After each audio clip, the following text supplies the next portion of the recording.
Hello friends, welcome to food simple food. இன்றைக்கி நம்ம பார்க்க போகிற ரெசிபி ஒரு சிம்பிளான கோவக்காய் ஃப்ரை தான். இந்த கோவக்காய் ஃப்ரை பார்த்தோன்னா ரசம், சாம்பார் சாதம், கர்ட் ரைஸ் எல்லாத்துக்குமே ஒரு பெஸ்ட் காம்பினேஷன்னே சொல்லலாம். சீக்கிரமாக பண்ணக்கூடிய வறுவல்னு சொல்லிடலாம். அதே சமயம் பார்த்தோன்னா சூடான சாதத்தில் இந்த கோவக்காய் பொரியலை கலந்து சாப்பிட்றப்ப ரொம்பவே சூப்பராக இருக்கும். ஃபஸ்ட்டு கோவக்காய் எடுத்து வாஷ் பண்ணிடலாம். வாஷ் பண்ணிவிட்டு இந்த மாதிரி நீல வாக்கில் கட் பண்ணியிருக்கேன். உங்களுக்கு எந்த ஷேப் வேணுமோ நீங்கள் அந்த மாதிரி கட் பண்ணிக்கலாம். ரவுண்டாக கூட கட் பண்ணிக்கலாம். ஸோ கட் பண்ணி எடுத்து வச்சாச்சு. இதை நம்ம ஃப்ரை பண்ண போகிறோம். ஸோ இதுக்காக தண்ணியெல்லாம் நம்ம சேர்க்க தேவையில்ல, ஆயிலே ஃப்ரை பண்ணால் போதும். கோவக்காய் பொரியலுக்கு ஃபஸ்ட்டு ஒரு கடாய் எடுத்து வச்சுட்டு அதில் 1.5 டேபிள் ஸ்பூன் அளவுக்கு ஆயிலை ஹீட் பண்ணிடலாம். இதில் 1/2 ஸ்பூன் அளவுக்கு கடுகு சேர்த்துக்கலாம். சேர்த்து கடுகு நல்லா பொரிஞ்சதுக்கப்புறம் நம்ம கட் பண்ணி வச்சுருக்க கோவக்காவை இதோட சேர்த்துடலாம். சேர்த்துட்டு ஒரு 5 நிமிஷம் எண்ணெயிலே நல்லா வதங்கட்டும். நல்லா வதங்கினதுக்கப்புறம் நம்ம மசாலா பொருட்கள்லாம் சேர்த்துலாம். முன்னாடியே சேர்க்க வேண்டாம்.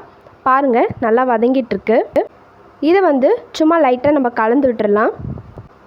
இந்த கோவக்காய் வதங்குறப்ப நம்ம ஸ்டவ்வை லைட்டாக ஸ்லோ பண்ணி வச்சுக்கலாங்க. ஸ்லோவாக வச்சு தான் நம்ம வதக்கணும், இல்லைன்னா கரிஞ்சிரும். ஸோ இந்த மாதிரி நல்லா வதங்கிட்டுருக்கு.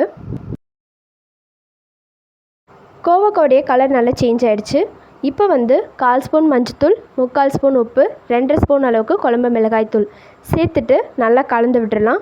ஸ்டவ்வை ஸ்லோவாக வச்சு நம்ம ப்ரிப்பேர் பண்ணிக்கலாம். ஸோ நல்லா கலந்து விட்டுட்டோம் அப்படின்னா இது வெந்துடும். கொஞ்ச நேரத்துக்கு ஒரு முறை இந்த மாதிரி நம்ம கலந்து விட்டோம் அப்படின்னா இது நல்லா கிறிஸ்பி ஆகி வரும். இந்த கோவக்காய் பார்த்தோன்னா வெளியில் நல்லா கிறிஸ்பியாகவும் உள்ளே நல்லா சாஃப்டாகவும் இருக்கும். ரொம்ப டேஸ்டியாக இருக்கும். கோவக்காய் மசாலாவோடு சேர்ந்து நல்லா வதங்கி வரும்போது நம்ம கொஞ்சம் கலரி விட்டுட்டே இருந்தோம்னா நல்லா கிறிஸ்பியாக சூப்பராக ரெடி ஆகிடும். இப்போ பாருங்கள், நம்மளுடைய கோவக்காய் வறுவல் நல்லாவே சூப்பராக ரெடி ஆகிடுச்சு. இது கூட சீரகத்தூள் கூட நீங்கள் சேர்த்துக்கலாம். எனக்கு அந்த ஃப்ளேவர் பிடிக்காது, அதனால் நான் ஸ்கிப் பண்ணிவிட்டேன். உங்களுக்கு தேவைப்பட்டால் மிளகுத்தூள், சீரகத்தூளையும் நீங்கள் சேர்த்துக்கலாம். சீரகத்தூளை மிளகாய்த்தூள் சேர்க்குறப்ப சேர்த்துக்கணும்.